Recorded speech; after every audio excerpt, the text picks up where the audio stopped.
like to call this meeting to order. Dr. Zawonka. Well, before we get started, we have some celebrities in our midst. And thanks to Miss Christy Lorenz, Pershing, these two young men and young lady, Mr. Mason Murphy, Miss Riley Alden, and Dane Cope, are not only on the cover of Scholastic Magazine for this month, but they're also in the center feature article. And they're here. They're going to present, or going to do the pledge for us. But part of the reason they're being recognized is because they were instrumental in making the jumping jacks the state exercise.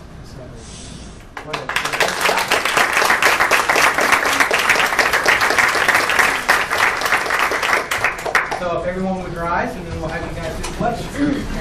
Here, come up. Yep, come up in front to do it.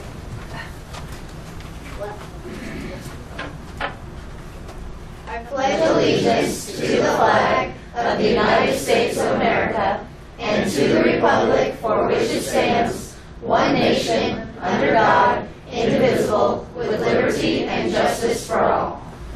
Hang on, guys. Wait up here. Yep, Mason, hang on.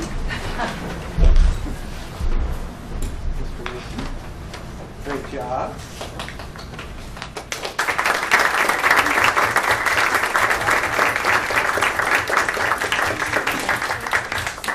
And Miss Lorenz, one that goes back to front. Well done. Great job.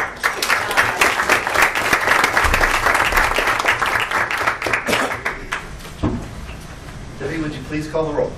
Mr. Haggard? Here. Dr. Colgan? Here. Dr. Colgan's participating by FaceTime tonight.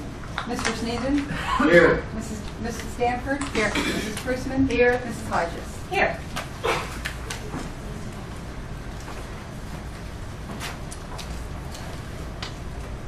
Can we join you? Yes. Okay, recognition. Oh, we have Chris Silcock and Ron Houston. And come on up, gentlemen. Come on up. These two gentlemen were very instrumental in getting our two new schools, Hardin Park and Oak Grove, open and on time, and we wanted to recognize them with a St. Joseph School District paperweight and to show our appreciation for the fabulous job. So, great job.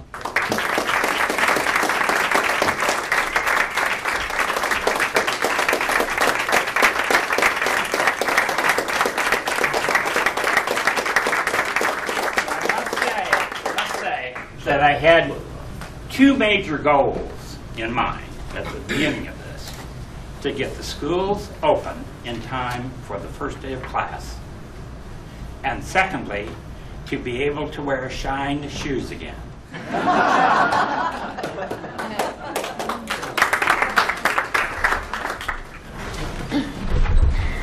Thank you. Audience participation. Katie Swartz-Drowns would like to address the board.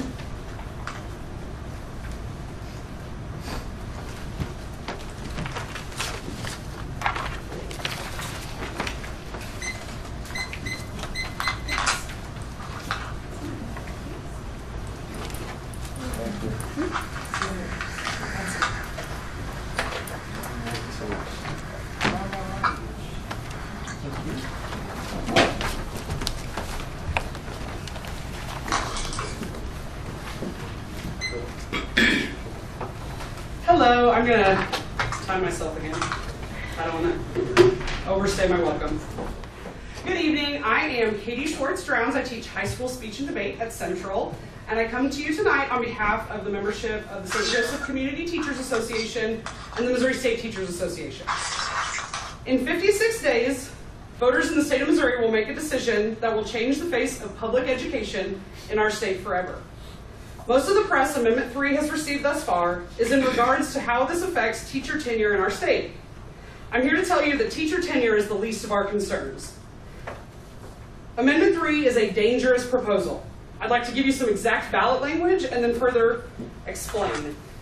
The exact ballot language reads, beginning July 1, 2015, any school district receiving state funding or local tax revenue shall develop and implement standards-based performance evaluation system approved by the Missouri Department of Elementary and Secondary Education. The majority of such evaluation system shall be based on quantifiable student data. Such evaluation systems shall be used in retaining, promoting, demoting, dismissing, removing, discharging, and setting compensation for certificated staff, meaning anyone in the building who holds a teaching license in the state of Missouri. So what does this mean for the St. Joseph School District? First of all, it's one size fits all. This amendment is a one size fits all solution for one person's perceived problems with the Missouri public school system. Every single school, regardless of size, location, urban, rural, staff, economics of the community, etc., will be held to the same standards. In concept, that sounds great, right? But this is being accomplished by drastically increasing the number of standardized tests.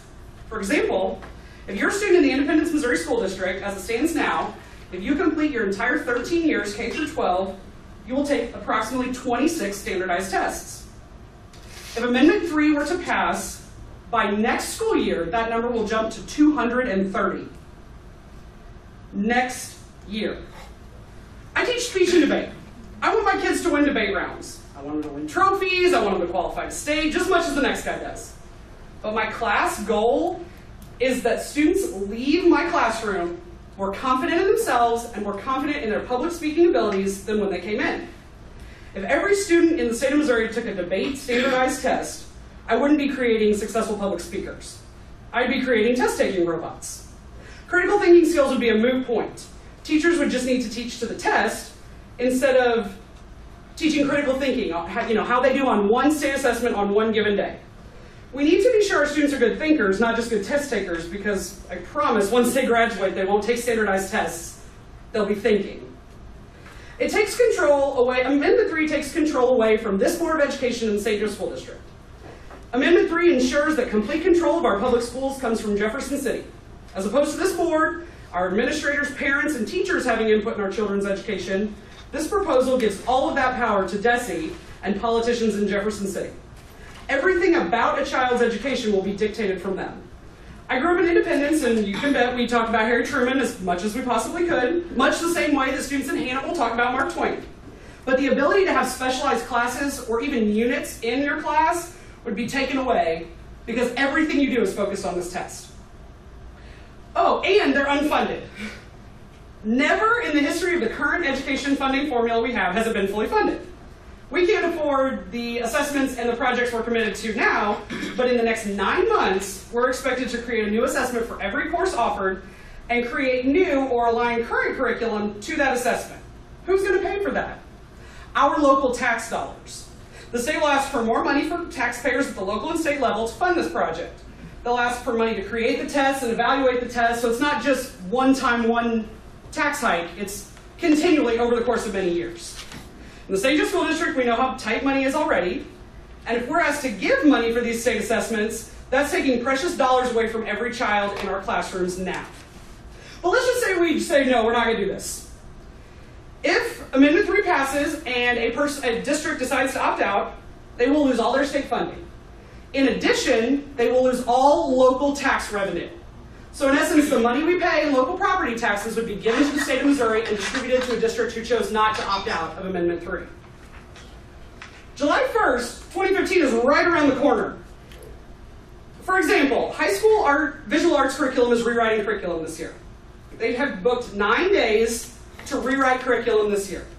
Imagine that we put together a committee of people to rewrite all of our curriculum and put in this new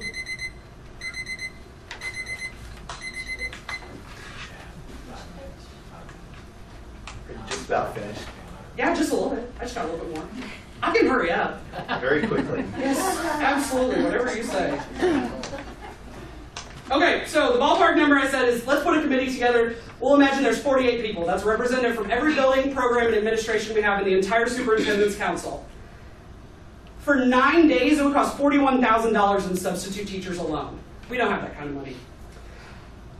9 months, and let's say we worked backwards from July. Okay, let's give a 60-day cushion for us to send it to the state and get if they need to change anything or tweak anything. So we want to have this ready by May 1st. That puts us starting in August 2014, and that already passed. If this passes on November 4th, 2014, it gives us 238 days to create, seek approval, and implement a whole new form of evaluations for teachers consisting of new curriculum at every level. Also, you can bet that the state won't have their assessments done by that time, so we don't even know what content we should be teaching our students that they're going to be evaluated on next July. Amendment 3 will forever change the way schools are run in the state of Missouri. It's important to note that if Amendment 3 passes, it would become part of the Constitution, and only Missouri voters, not the General Assembly, can change the Missouri Constitution. You may have noticed that not once did I mention my contract, tenure, or collective bargaining. Well, all those things are addressed in this amendment. The detriment this amendment will do to my students is so much greater of a fear for me. I can be an at-will employee or tenured, that doesn't matter to me. I will continue to come to work every day until you tell me not to, and make a difference in the lives of 165 high school students. They are my #1 priority. And Amendment 3 will change their education in a negative way, and it will be an almost impossible hurdle to overcome in their short educational careers. There are several of us who have been working very hard in order to hopefully defeat Amendment 3. I encourage you on behalf of MSTA and MNEA, as the St. Joseph School Board, to pass a resolution tonight saying you're against Amendment 3. If you have any further questions, I'd be happy to answer them. And if you need any more reasons to oppose this amendment, I'll be in room 102 at Central High School, and I have plenty of students every day that will tell you how this can and will negatively affect their education. Thanks, Katie.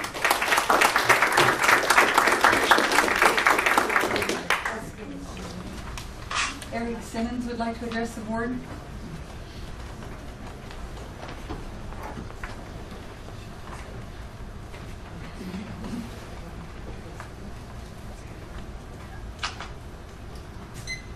Good evening, ladies and gentlemen of the board. My name is Eric Simmons, and I am a teacher at Central High School, and I am also the current vice president of the St. Joseph NEA. There have been some major changes taking place in this district, and I would like to take a moment to address a positive one. For the first time in many years, the St. Joseph NEA feels as if the voices of our teachers are beginning to be heard. It's about time that our voice is included within this district, and we are very grateful for that opportunity. Even more importantly, we are grateful to know that we may have this voice without the fear of retaliation that has been prevalent in our past. Lately, 2 professional teacher organizations, St. Joseph NEA and MSTA, have been working together to reach a goal that is above all of us as teachers. As Katie just mentioned, this is the defeat of Missouri Amendment number 3. This is terrible for students. This is terrible for our community, and this is terrible for teachers. All of us. It doesn't matter which organization we belong to. The challenges that are facing public education are immense.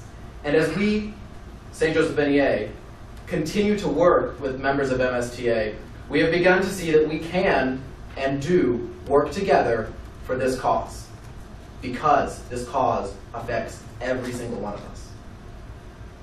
The differences within our organizations may be there, and they may be great at times, but we are all teachers first and foremost. Being a part of the next generation of proud teachers in this district, we would like to continue to have our voice heard and to follow in the great footsteps of past SJNEA members that have represented this district, including 4 SJSD Teacher of the Year recipients in recent years, as well as multiple Missouri Teacher of the Year awards, coaches and sponsors of students that place in district, state, and national competitions in many content areas, and representing the St. Joseph School District students and teachers by serving on Missouri Content Area Association boards. You see, we are present in this district, and we are active. We work for our students. We work for our community. We represent teachers and students. We are the voice of the teachers, and any teacher organization that is within this district should be their goal, to represent all teachers, because that's what we are. We are making great strides forward for freedom of choice, freedom of expression, and the protection of the rights of the minority organization within this district.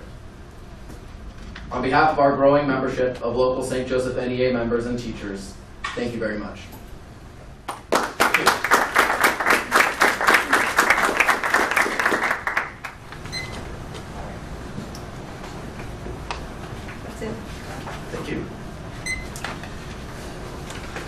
agenda. I think we need to amend the agenda. Looks like there was something left off from our meeting on Friday. The approval of the monthly bills. Maybe we could add that to section 6 there. And Mr. Chairman, were we going to have something about the Amendment 3? Later on, Okay. we are. All right, then now I'll entertain a motion to accept the agenda. Second. Any further questions? Is there an amendment on there? I mean, is you adding something? We just did. Excuse me, with respect, you need to take a vote on the amendment and then take a vote on the agenda. All right. Sorry. So we have to vote for amending the First. agenda. I make a motion to accept the amendment. Second. Then we'll vote on that first. All right, Debbie, please call the roll. Mr. Haggard, Yes. Dr. Cogan, Yes. Mr. Sneeden, Yes. Mrs. Danford. Yes. Mrs. Prusman. Yes. Mrs. Hodges. Yes. Okay, now we'll entertain a motion to accept the So agenda. moved. Second. Debbie, please call the roll. Dr. Cogan, Yes. Mr. Sneeden. Yes. Mrs. Danford. Yes. Mrs. Prusman. Yes. Mrs. Hodges. Yes. Mr. Haggard. Yes.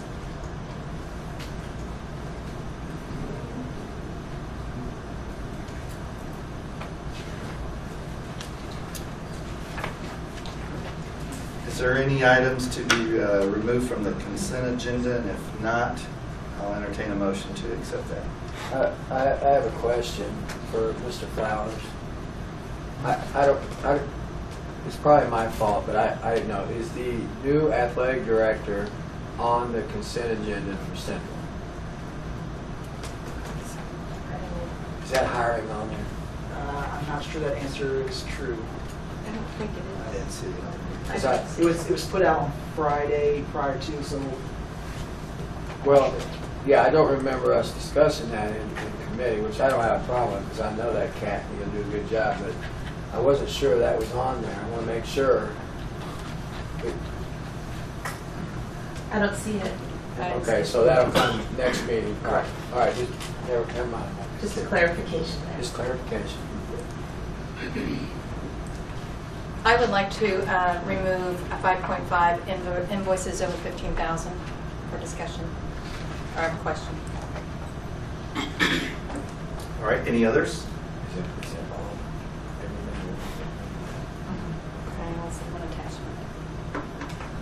All right, now I'll entertain a motion to approve the consent agenda except for 5.5. So moved. Second. Debbie, please call the roll. Mr. Sneeden, Yes. Mrs. Danford, Yes. Mrs. Prusman, Yes. Mrs. Hodges, Yes. Mr. Haggard, Yes. Dr. Cogan. Yes. All right, 5.5. My question with 5.5 is something that I sent an email to all the board members and to Dr. Zawonka, was about the Hilliard Enhancement Grant. On the invoices here, it says it's approximately $117,000, but when I looked at the Excel spreadsheet, it was closer to $242,000.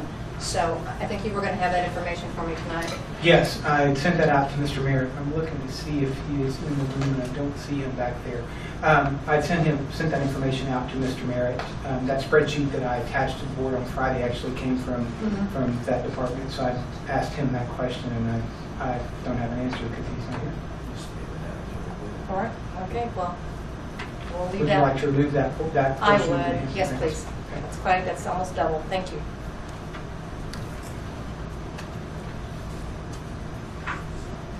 All right, 6.1, monument signs for Oak Grove and Garden Park. Excuse me, did you vote on the consent? I'm sorry. Did you vote on the consent? All except for 5.5. Okay. Then we're going to remove that.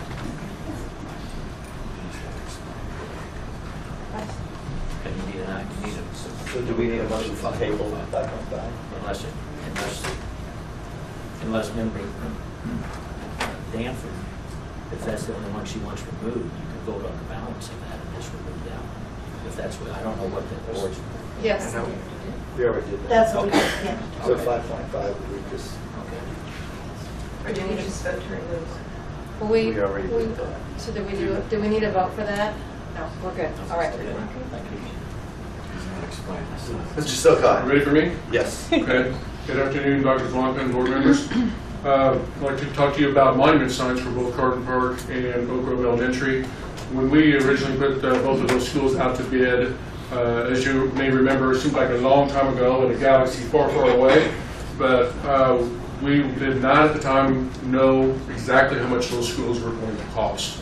So there were a number of, a few items that we left out, knowing that if those numbers come in favorably, that we would then later on, as on the owner, we would put those out to bid. Monument signs is one of those. So both of these signs would be approximately 6 feet tall, 8 feet long. So they'd sit about to the top of the sign, about 9 foot off the ground, and they would be illuminated with the name of the school, and then there is a full color graphic underneath where you can do the message center. They put those out to bid. Had 3 bids from local vendors, and the low bid combined bid is base bid number 3. It's from Roderick Sign for $39,200, and it's our recommendation that you would accept that. So moved. Any discussion?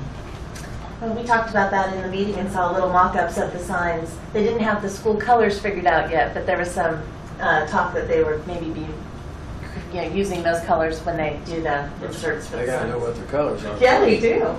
They got to get that They don't have first. them. And mascots, too. So those will be neat. Are they going to have the reader thing that goes across? Or will they have to? Yeah. The digital one, yes. Okay, yes, it will. That would be great. All right, Debbie, please call the roll. We need a motion. Oh, we have a motion, sorry. Mrs. Danford? Yes. Mrs. Prusman? Yes. Mrs. Hodges? Yes. Mr. Haggard? Yes. Dr. Colgan? Yes. Mr. Sneeden? Yes.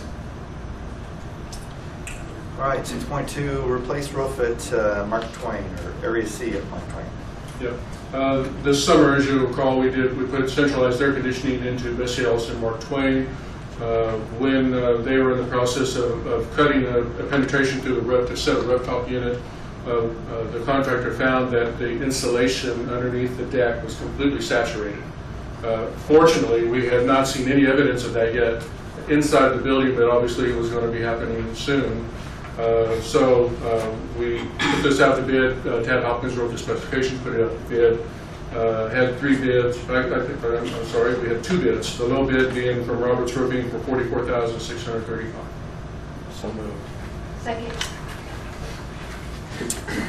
Any questions? Debbie, please call the roll. Mrs. Prusman? Yes. Mrs. Hodges? Yes. Mr. Haggard? Yes. Dr. Colgan? Yes. Mr. Sneeden? Yes. Mrs. Danford? Yes. Thank you. All right, thank you, Chris. I'm sorry. Okay, the next item is resolution on amendment 3. Yes, as you heard, both from NEA and MSTA, that they worked together to put together a resolution asking the board to adopt. And that's what's being handed around right now. And that resolution reads, it's against Constitutional Amendment Number 3 from the St. Joseph School District Board of Education. Whereas the School District of St. Joseph is an urban school district and political subdivision of the state of Missouri, duly created, organized, and existing under and by virtue of the Constitution and laws of the state of Missouri, and whereas the St. Joseph School District is for students and will do everything in the best interest of our students and teachers.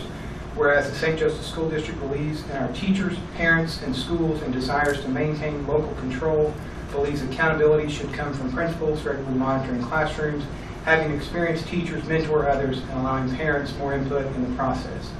And whereas the St. Joseph School District Board of Education realizes there is not a one-size-fits-all approach to education and wants our teachers to focus on student learning and instruction, and recognizes Amendment 3 is deeply flawed and with possible consequences for our teachers and staff. Whereas Amendment 3 would prevent our local district from hiring, promoting, compensating, or dismissing teachers in accordance with St. Joseph School District policy. Whereas the taxpayer should not be forced to pay for costly government-mandated standardized tests when school funding is already a challenge, possibly forcing local school districts to spend money that could have been used in the classroom upwards of $1 billion, which local school districts and taxpayers will be forced to pay. Now therefore be it resolved that the St. Joseph School District Board of Education hereby opposes Amendment 3 on the November ballot. Be it further resolved that a copy of this resolution be posted on the district's website and submitted to the elected state senators and representatives of the St. Joseph School District in the General Assembly. To the Governor of Missouri, Missouri State Teachers Association, and the National Education Association. So moved. Second. Is there further discussion? We're going to need everybody and their cousins to show up and vote against this. It's bad for kids and teachers and administration.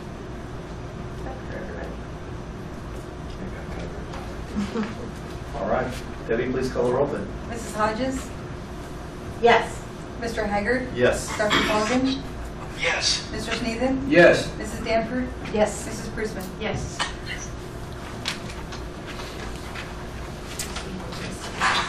Okay, 6.4 is the monthly bills approval.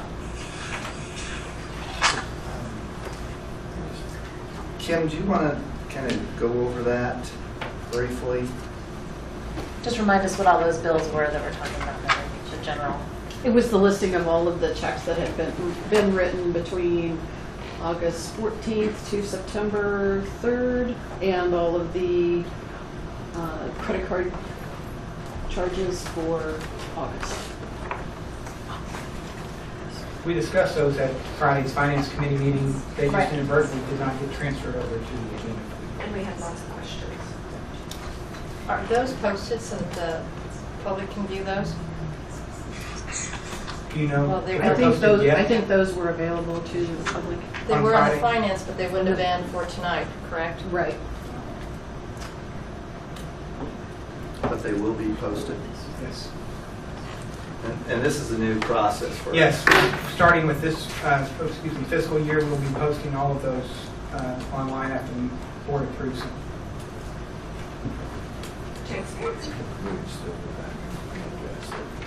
Oh, sure. Okay, well, I move that we approve the monthly bills. Other questions? Debbie, please call the roll. Mr. Haggard? Yes. Dr. Colvin? Yes. Mr. Sneeden? Yes. Mrs. Danford? Yes. Mrs. Prusman? Yes. Mrs. Hodges? Yes. Mr. President, Mr. Merritt is here, and I would like for him to address that issue if you would like at this point. Certainly. Thank you. Back to 5.5.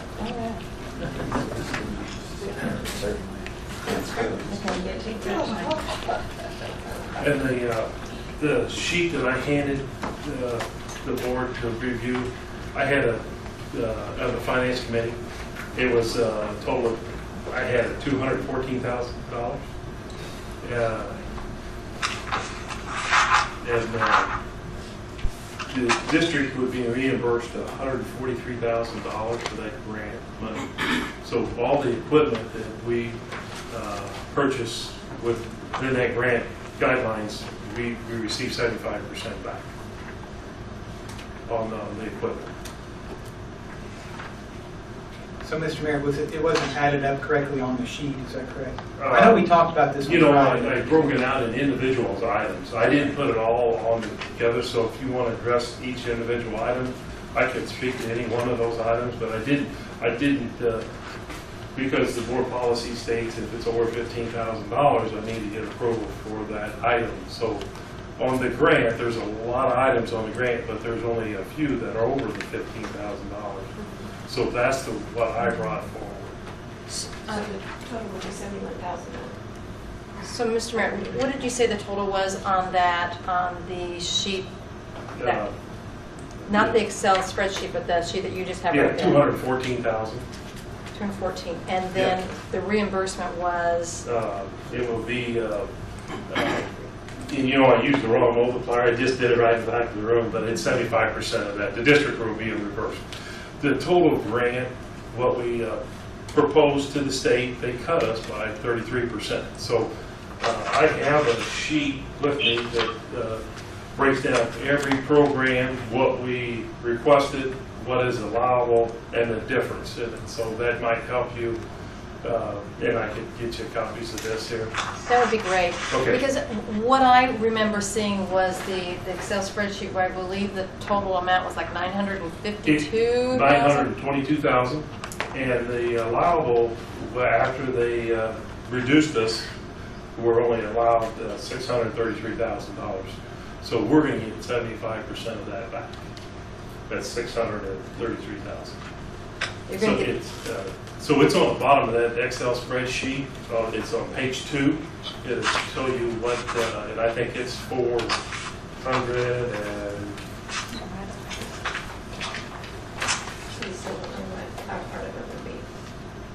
$400 and some thousand dollars. And I can have that with me. Just take a second here. It's $471,000 that we are eligible for reimbursement. $471,421 out of the $663,000. So then the total, our part of expenses is the 117. Is that where? Was it 663 and 471? Yeah, it's 633,727 is what we're allowed by the state. If they're going to reimburse us 471,421. So it's about 192,000 difference? Yeah, so, and I have it broken out on 2 different sheets here. I can hand you those sheets. That would be great, because on the invoices, I think it was listed as 117,000, and I didn't. Yeah, it is. So I didn't. There were lots of numbers floating out there. So that would be great if we could have the correct numbers of what. Does that make sense? Do you have those? I have it right here. I can. I have one copy. That'd be great. Or you can send it to me. I can email it to you. Why I don't have it on email email. it to all the to. I'll email to Dr. Zwanga. Email to yeah, Yes. and then she can take So we're reimbursed 75% on equipment and 25% on curriculum and software type things. So, and it's very narrow, the classes that they provide us each year. They change the classes each year, so we don't know for year to year if that class is going to be in high demand or not. That's what they're trying to target, those classes that are in high demand. So, that helps a lot. No, I really appreciate that, Mr. Mayor. Thank you so much. thank you. Mr. Mayor, when does that need to be approved by the board? Because currently we've pulled that off the agenda to be approved at this point. Well, we're in need of the equipment to be purchased here right at the beginning of each school year. Usually we fill out the grant in the spring, and then the superintendent approves it, and then we usually like to buy the equipment at the start of the school year so the students can receive those laptops and equipment as soon as they get school starts. This year it didn't happen that way.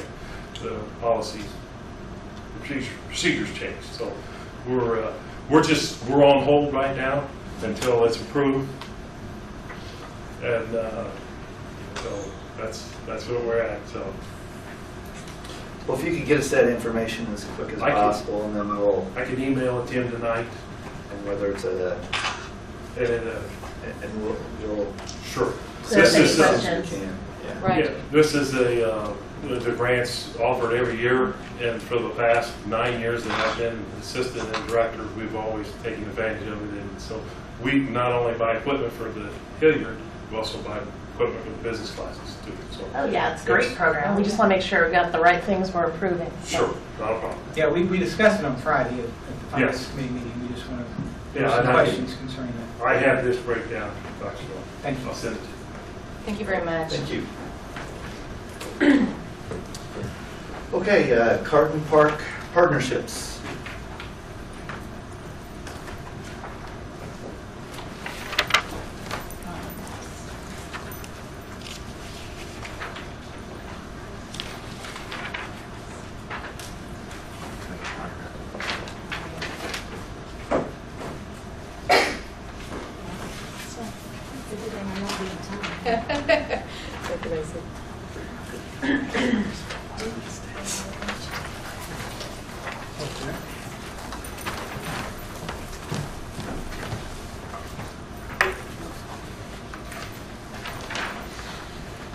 greetings, Dr. Zerwanka and President Haggard and the rest of the school board. Thanks for allowing me to speak tonight. We are up and running at Carden Park. We've got our mascots and colors being worked on starting tomorrow. The flyer is going home to parents, so we're excited to watch that roll out, and we're going to unveil our mascots and our colors at the school carnival at the end of the month. So exciting times at Carden Park. I just wanted to take the opportunity to present to you a little bit about some of the demographics and the things that are happening at Carden Park.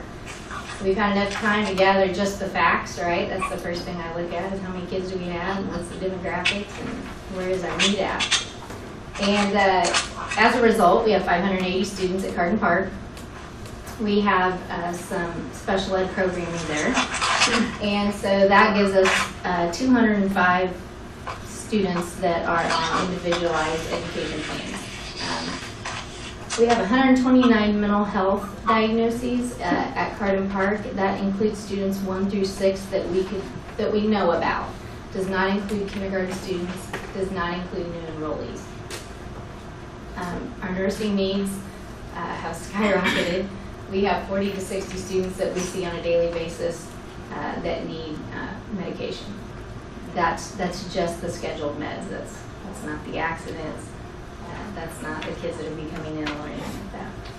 We have 82% and above for free and reduced lunch rate. We still are receiving those apps. We have a large homeless population when you compare it to the rest of the elementary schools in St. Joseph. And we have a 23.88 student-teacher ratio rate. So it's a large school. It's a great school. I walk into it every day. Just can't believe that I have the opportunity to be there. It's a beautiful facility. But our students do have some needs. And so this came about last year. I was asked to sit on the St. Joseph School District attendance huddle.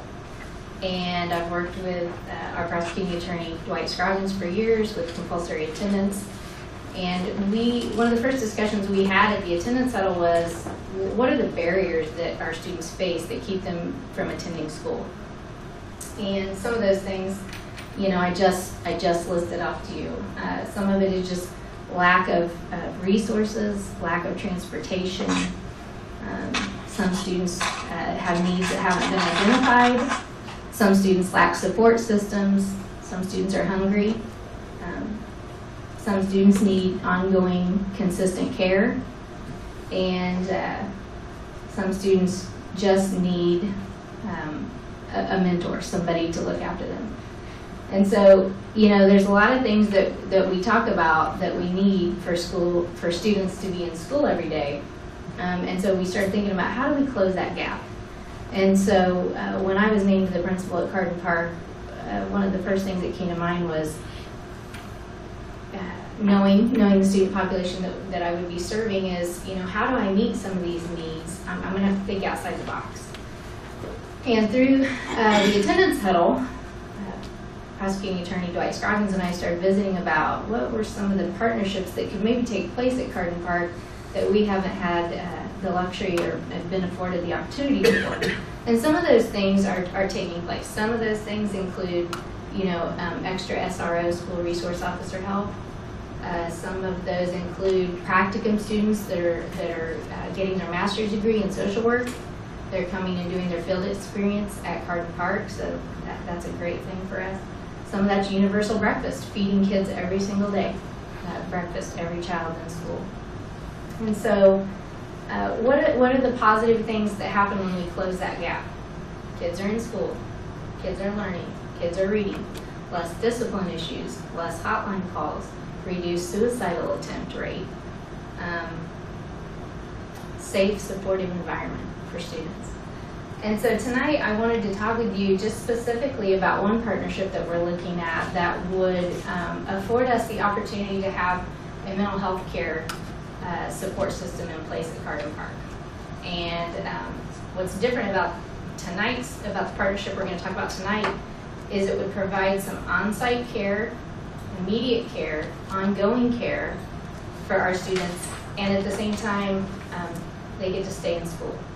So they're not missing school for appointments, and they have care right there on site. So I'm going to turn it over at this point to Dwight Scroggins. He has some information he'd like to come up and share.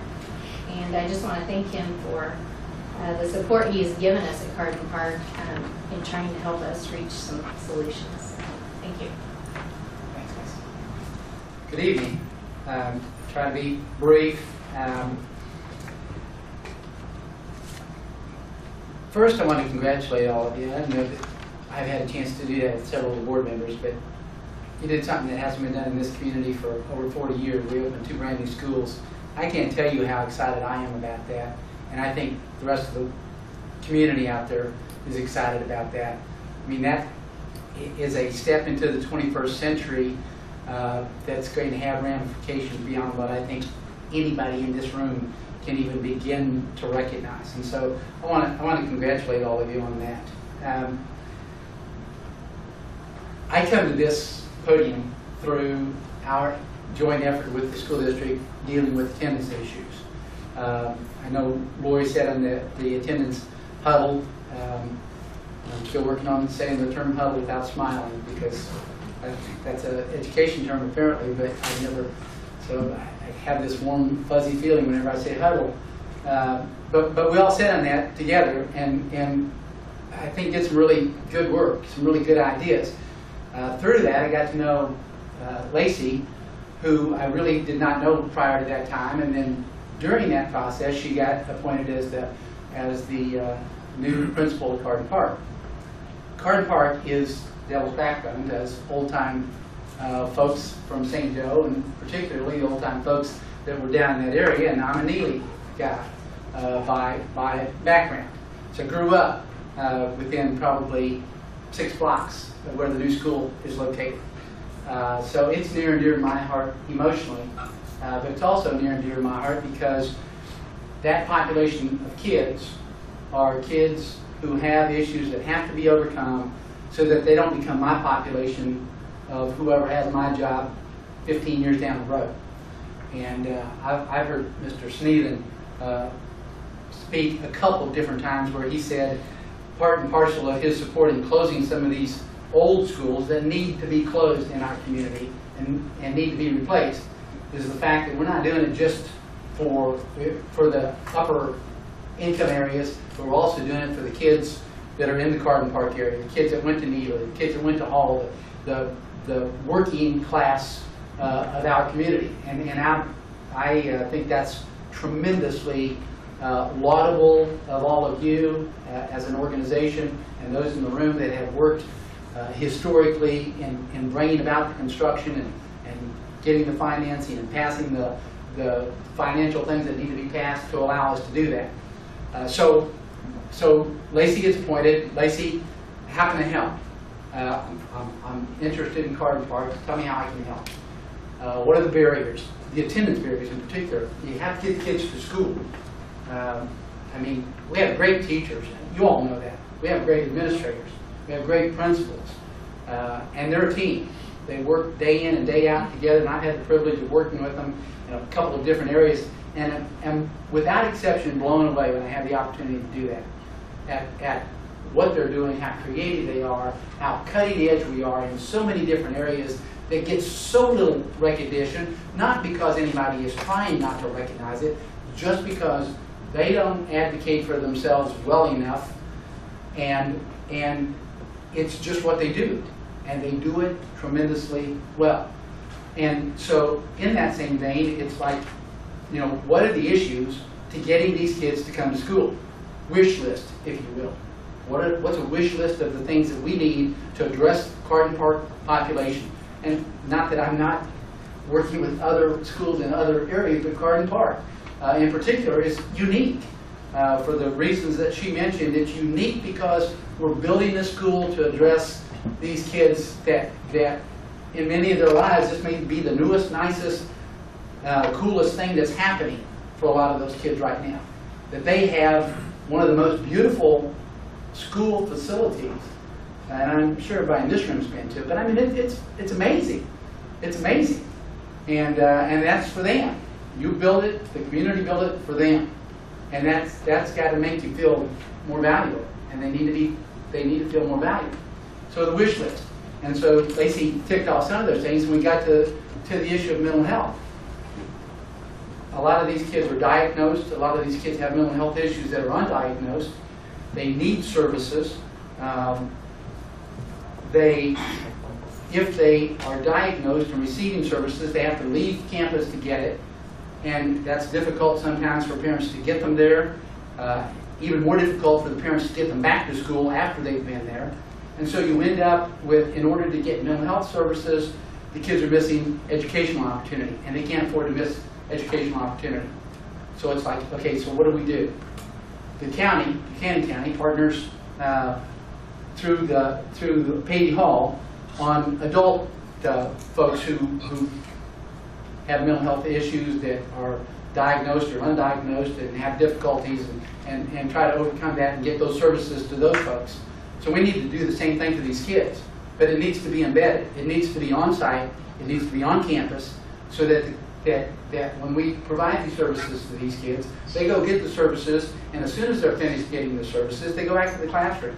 And when it's their turn to get these services, we know they're going to get them because there's not a transportation issue. There's not a mom or dad, one or the other has to take off from work. So it's a financial hardship to get them to the services. Once we can get them approved for whatever services they are, all of those issues are resolved if we can get those services embedded on site at Carden Park. And so when the governor was in town last time, and several of you came, the director of the Department of Mental Health was here, and it was like, hey, you know what? What do you know about embedded mental health services? And he gave me the names off the top of his head of 2 programs that exist here in the state. And so it's not like a unique idea. It's not anything, it's not reinventing any kind of wheel. It's just bringing that wheel to our kids that need that. And so my thing was, use me, Lacey. I will volunteer as the person to go out and get community partners who will help make this happen. But before that can occur, we need you all to say, yes, this is something in which we're interested in doing. Let's move ahead with it. You know, you're going to have to make a financial commitment to it. You understand that. In a very oversimplified format, it's about $100,000 to give a counselor 5 days a week and a prescription, a person able to prescribe and control medications 1 day a week for the student population in Carden Park. About half of that is going to be covered with 82% of the kids, many of whom, maybe even some of the additional 18% being Medicaid covered.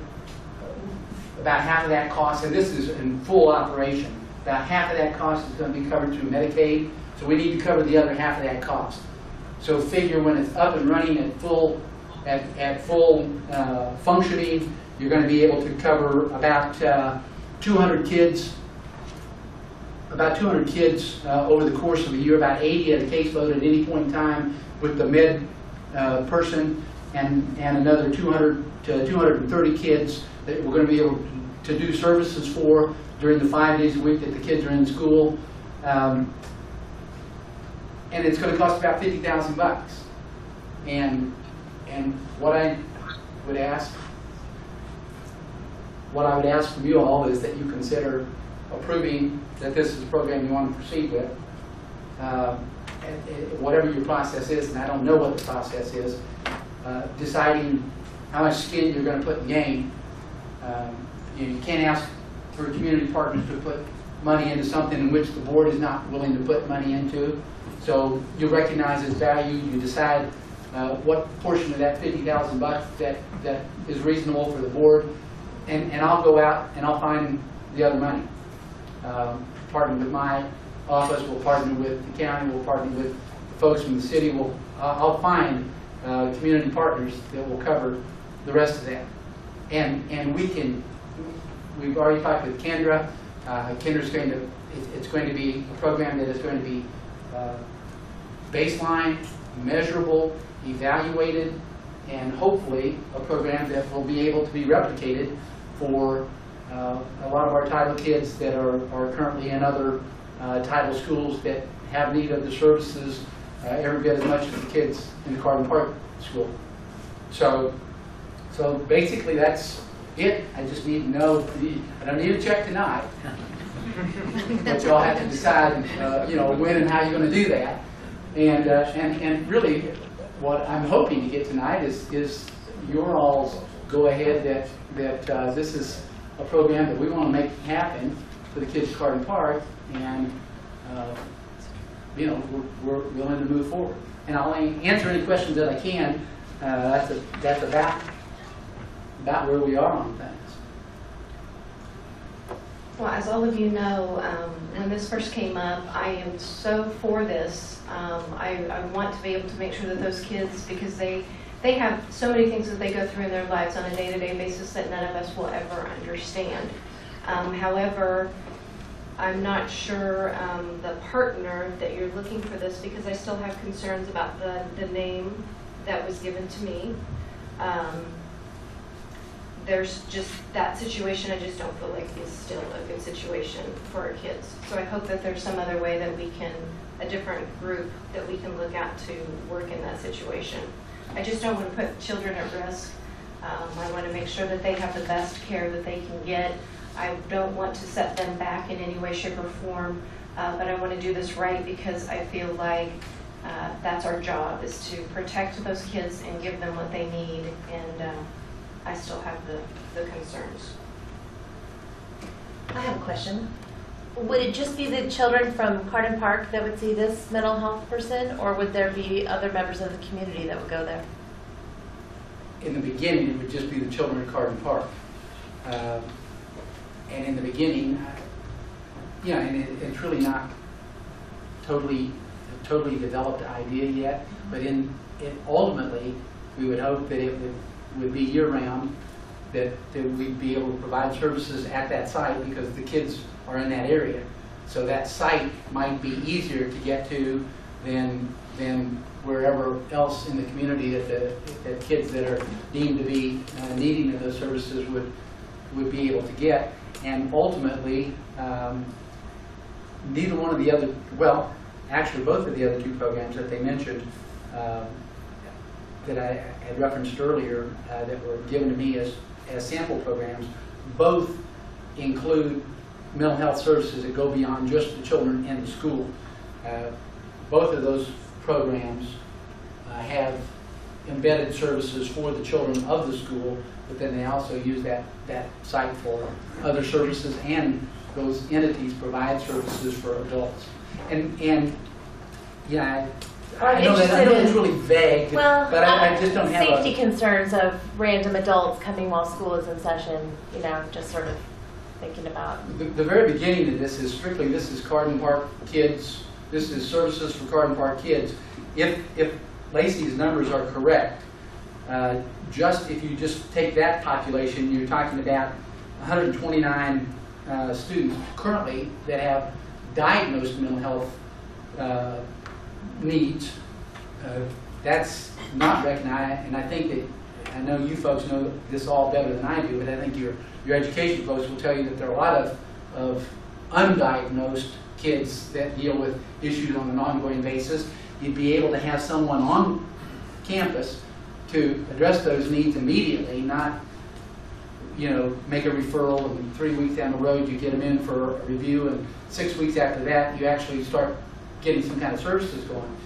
So, I mean, and I think that's a critical element in this particular instance, is that the immediacy of getting things going with it. So this would be a 12-month program then? Yes. So we would have to have the building available year-round for them to come in and do that.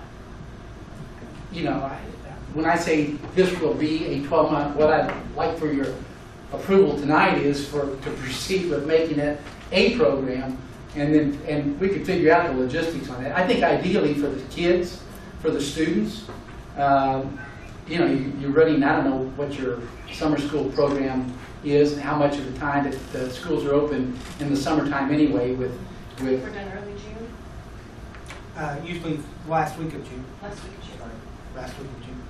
So I mean, I would defer to you folks, the experts in the field, to figure that out. But I think ideally, if we can arrange that so that these kids can have a place that they can get services year-round. Certainly they need them, and certainly that would be ideal. Do you think that this could also grow into, if there's something going on in the home, that there could possibly be family Well, counseling? that's one of the things that, and again, this is, I'm kind of getting into Lacey's area, and so I'm parroting things that I have been told, understanding I have zero knowledge in this area. But you know, one of the other partnerships that's been kind of created for Carden Park, or that's in the process of being created, is a program to which she made mention regarding social worker. You know, a lot of these kids are kids with a lot of issues, have families that have need of a lot of the resources we have in the community, and a lot of times no ability to connect those two things together. And so the connecting factor, for Lacey, who I do consider to be an expert in it, having run a chapter school as long as she has been a principal, that connection is someone, a social worker, if you will, ideally a social worker in every elementary school, just like we provide for junior high and high school. I think ultimately, certainly in most of our schools, would be a huge benefit. But in this particular school, with this particular population of kids, they're partnering that program with senior social work and graduate level social work folks that are going to be providing those services. And kind of the idea, at least in my mind, is they're going to be there helping connect these families as well as the kids to not just mental health services, but all of the other kinds of services that are resources that are available and services the family need that a lot of times just don't get connected. So yeah, I think that I think it is an absolute limitless. It has limitless possibilities, capped only by our ability to see these potential partnerships and these potential connections, and providing the resources that it takes to put them together.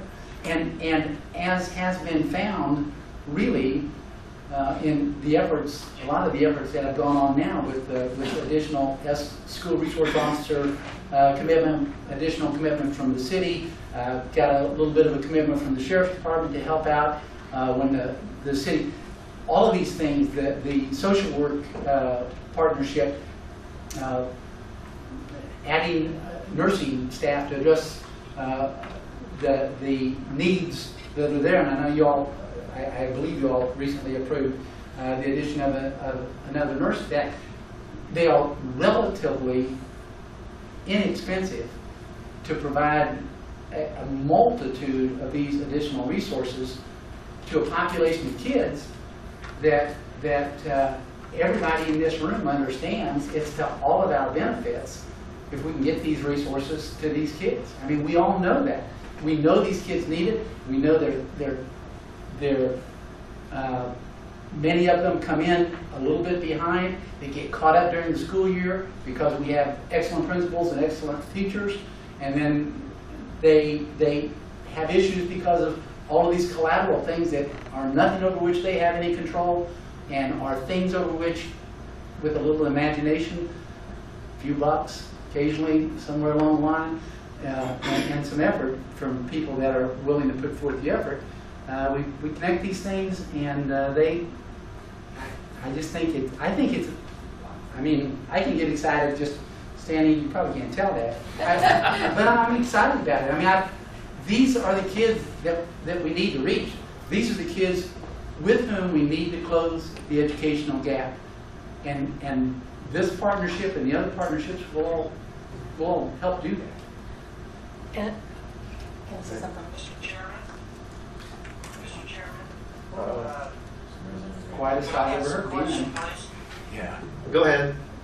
I'm just wondering, and Dwight, I feel the excitement with you, and certainly these young people can benefit from the program, and I'm wondering, and maybe Denise can answer this question, with our Medicaid program, and I'm thinking in terms of dollars, would these be billable services, and if so, would we not be able to generate additional revenue that could help pay for a program like this? Again, with Medicaid dollars, additional Medicaid dollars. Denise is coming.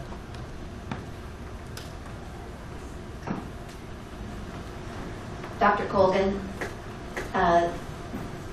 those services will want to be billed through Medicaid by that provider, and that is what will help offset the cost. So the example that you're familiar with would not be the same example as what they would be using with this program.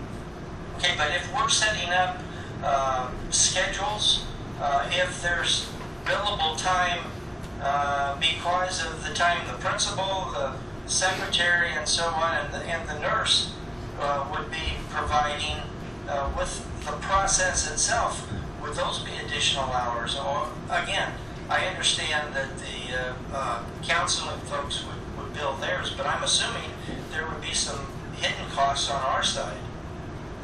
Billable Medicaid opportunities are already occurring across the district through our administrative pool process, so that is already occurring. Okay, thank you. You're welcome. Christine. I would agree that it is an excellent idea program for the students because they do have lots of needs. I don't think anyone here would refute that at all, and I don't think anybody here doesn't want to help with that.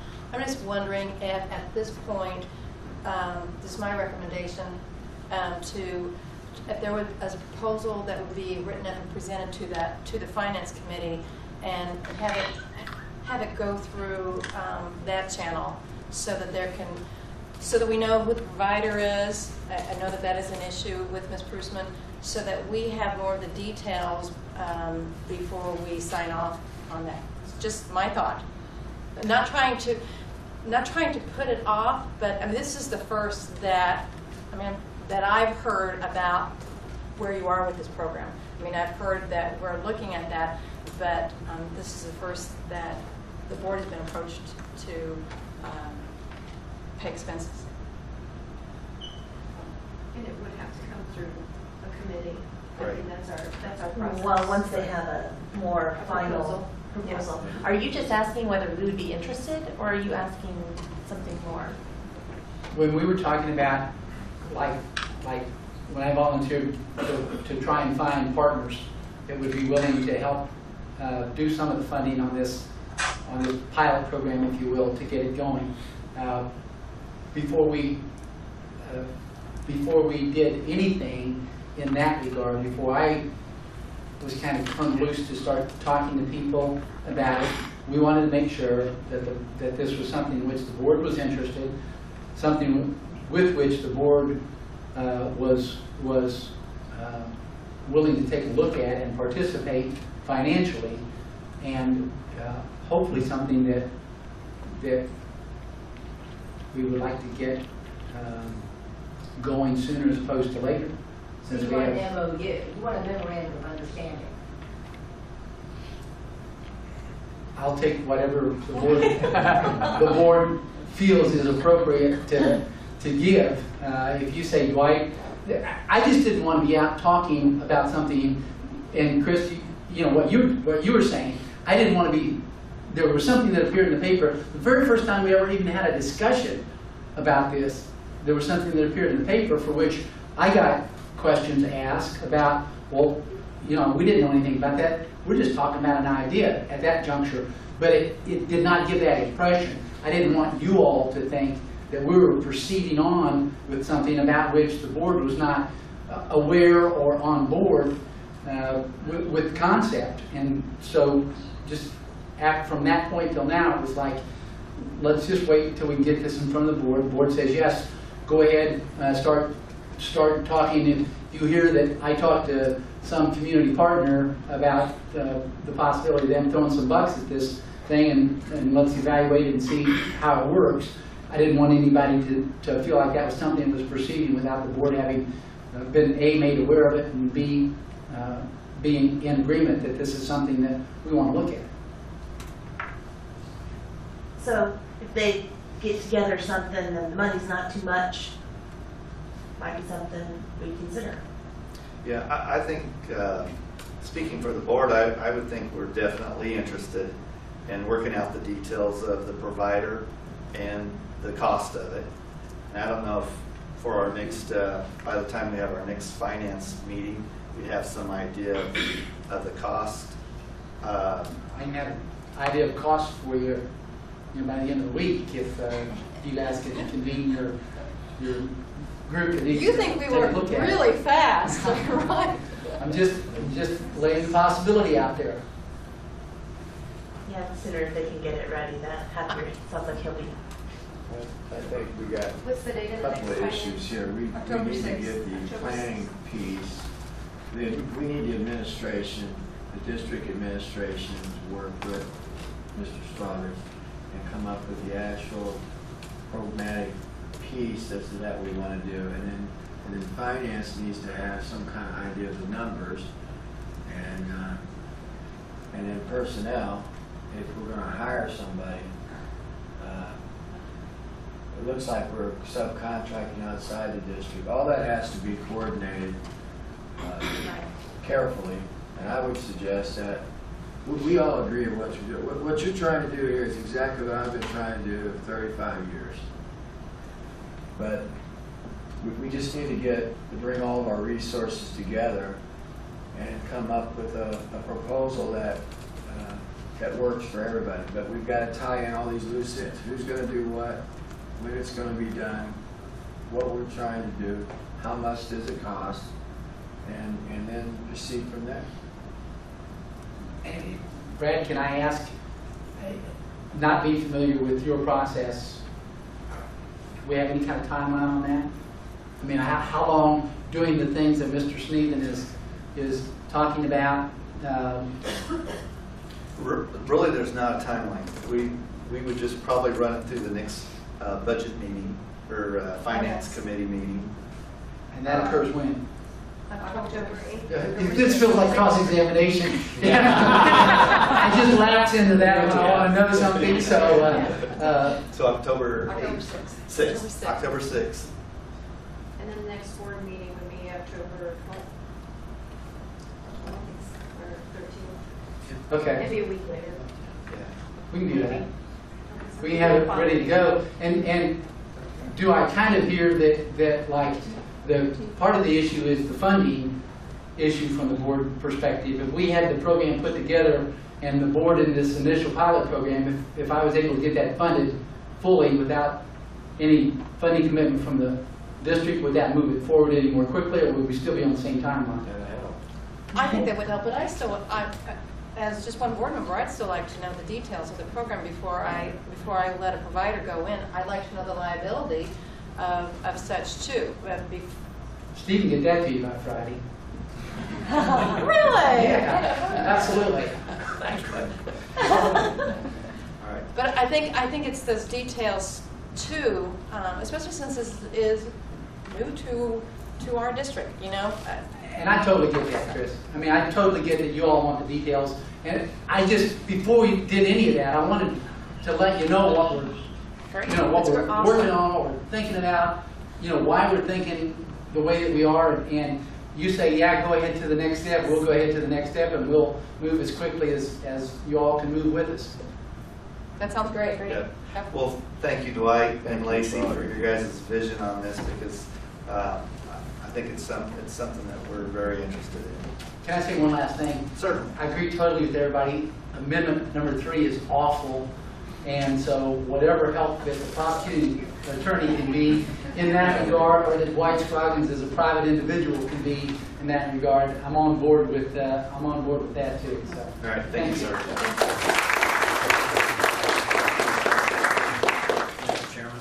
Yes, sir. As an aside, Dwight and I went to high school together. Dwight and I have had a gentleman's agreement ever since we graduated. None of us talks about what happened in high school. So, isn't that right, Dwight? Exactly. Could that expedite your cause, though? Or maybe not. All right, superintendent's report. Yes, I have just a few things to bring before the board. This is a great partnership Ms. Versmeyer made me aware of today. that the Northwest Missouri Children's Advocacy Center, that's directed by Joyce Estes, is in collaboration with the Kiwanis of St. Joseph. It's led by Ken Lippincott, and they've collaborated to provide training to 50 special education teachers and staff. The training by Northwest Missouri Children's Advocacy Center is to provide information to adults about how to recognize signs of child abuse and how to appropriately respond. The training is $15 per participant, and the Advocacy Center has graciously provided a $5 discount per participant, and the Kiwanis Club has generously provided $500 to the Advocacy Center for the remainder of the expense. So there's no cost to us, and our special education staff will receive the excellent training and it's purposeful information for 2.5 hours of training and resources. So that is a great celebration. One other thing, if you noticed over at Hilliard, the Red Tails exhibit is set up there, and that is the Tuskegee Airmen. That'll be set up all week, and it's open to the public from 3 to 5 starting tomorrow through Friday, and then on Friday afternoon at 7 o'clock at the Benton home football game, there will be a flyover by a P-51 Mustang from one of the Red Tails, the Tuskegee Airmen. Chris didn't mention, but playground equipment has been ordered and landscaping is starting at the 2 new schools. This is Attendance Awareness Month, and you'll be seeing a public service announcement on the television here before long. Miss Austin has put that together with her team and John and so forth. The newsletter came out last week. This was celebrating our St. Joseph School District staff, and you did get a chance to take a look at that. And the last thing on my list, Chromebooks. We rolled those out. We rolled those out at Central in Lafayette, I believe, last Thursday. So things are going well. School is moving along. Thank goodness it's cooled off a little bit. So hopefully no more early out days, because the state does not count those as inclement weather. So they don't count hot weather as inclement weather. So hopefully cross our fingers for more beautiful weather and beautiful time of school. Okay, so isn't it supposed to be in the 60s the rest of the week? Hot tomorrow and then 60s? That would be welcome. All right, thank you, sir. Future meetings and events is listed. Any questions on that? And if not, I'll entertain a motion to go into executive session. So moved. Second. Debbie, please call the roll. Mr. Haggard? Yes. Dr. Cogan? Yes. Mr. Sneeden? Yes. Mrs. Danford? Yes. Mrs. Brisbane? Yes. Mrs. Hodges? Yes. Thank you.